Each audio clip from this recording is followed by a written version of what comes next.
सिर्फ कोविड-19 ही नहीं, दुनिया में 219 वायरस इंसानों के लिए खतरनाक। मार्बर्ग और इबोला सबसे जानलेवा। दुनिया में कोविड-19 से संक्रमित होने वालों की संख्या 7.61 करोड़ के पास पहुंच गई है, जबकि 16.84 लाख मरीजों की मौत हो चुकी है। हालांकि कोरोना इकलौता वायरस नहीं है जो इंसानी शरीर के लिए जानलेवा साबित हुआ। दुनिया में कुल 3 लाख से ज्यादा वायरस है, जिनमें से 219 इंसानों के लिए खतरनाक है।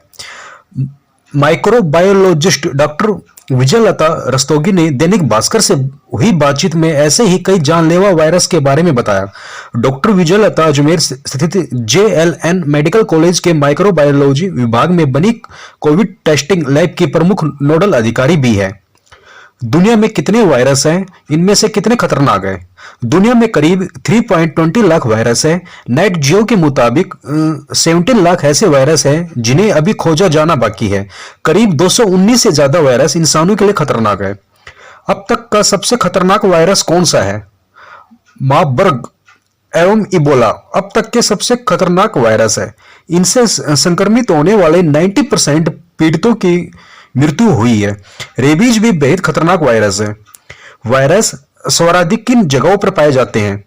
कम तापमान, सूर्य की कम रोशनी वाली जगह, ट्रॉपिकल रेन फॉरेस्ट में बहुत ज्यादा पाए जाते हैं। एशियन और अफ्रीकन शहरों में मांस के बाजार में भी इनके लिए उपयुक्त स्थान है। क्या ऐसे वायरस हैं जिनसे संक्रमण के लक्षण नहीं दिखते? हाँ, करीब 55% से 75% ऐसे वायरस इन्फेक्शन है जिनसे संक्रमण होने पर कोई लक्षण नहीं पाए गए, जैसे हर्पीज, कोविड, एड्स जैसे रोग। वायरस से सबसे ज्यादा खतरा किन लोगों को हो सकता है? मोटापा एक ऐसी स्थिति है जो वायरस संक्रमण का खतरा बढ़ा देती है। रिसर्च के अनुसार कोविड-19 की वैक्सीन भी मोटे लोगों पर कम असरदार साबित हो सकती है। जिन्हें नाखून मुंह से काटने की आदत है उन्हें भी खतरा ज्यादा रहता है। वायरस किस तरह फैलते जाते हैं? वायरस जिस होस्ट शरीर में होते हैं वहां से मल्टीप्लाई होते जाते हैं। इसे उदाहरण के तौर पर यूं समझिए, मान लीजिए अगर आप को फ्लू होता है तो आपके श्वास प्रणाली की हर कोशिका 10,000 नए वायरस पैदा कर देती है और कुछ ही दिनों में यह सैकड़ों ट्रिलियन की तादाद में आपके शरीर में होते हैं।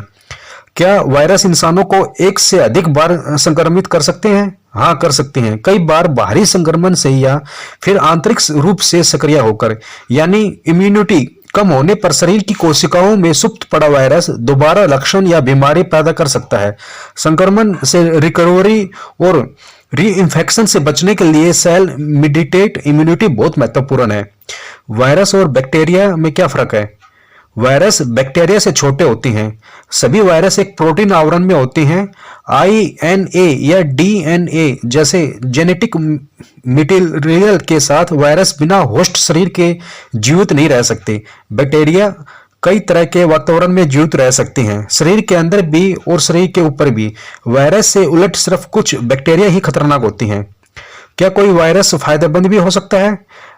HERV वायरस इंसानी भ्रूण को नए वायरस के संक्रमण से बचा सकता है। स्टैनफोर्ड यूनिवर्सिटी की प्रोफेसर जोआना विस्को के अनुसार जब भ्रूण 8 सेल स्टेज में पहुंचता है तो यह कोशिकाओं को प्रोटीन्स की शील्ड बनाने में मदद करता है। इससे भ्रूण या अन्य कई संक्रमण से बच जाता है। वायरस और बैक्टीरिया से फैलने वाले लोग कौन कौन से हैं? बैक्टीरिया से food poisoning, tetanus.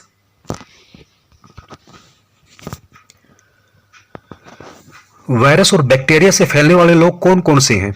Bacteria, food poisoning, tetanus, TB, bacterial meningitis, urinary infection, cholera व अन्य रोग। Virus, influenza, chicken pox, measles, water hepatitis, जिका, कोविड, HIV आदि।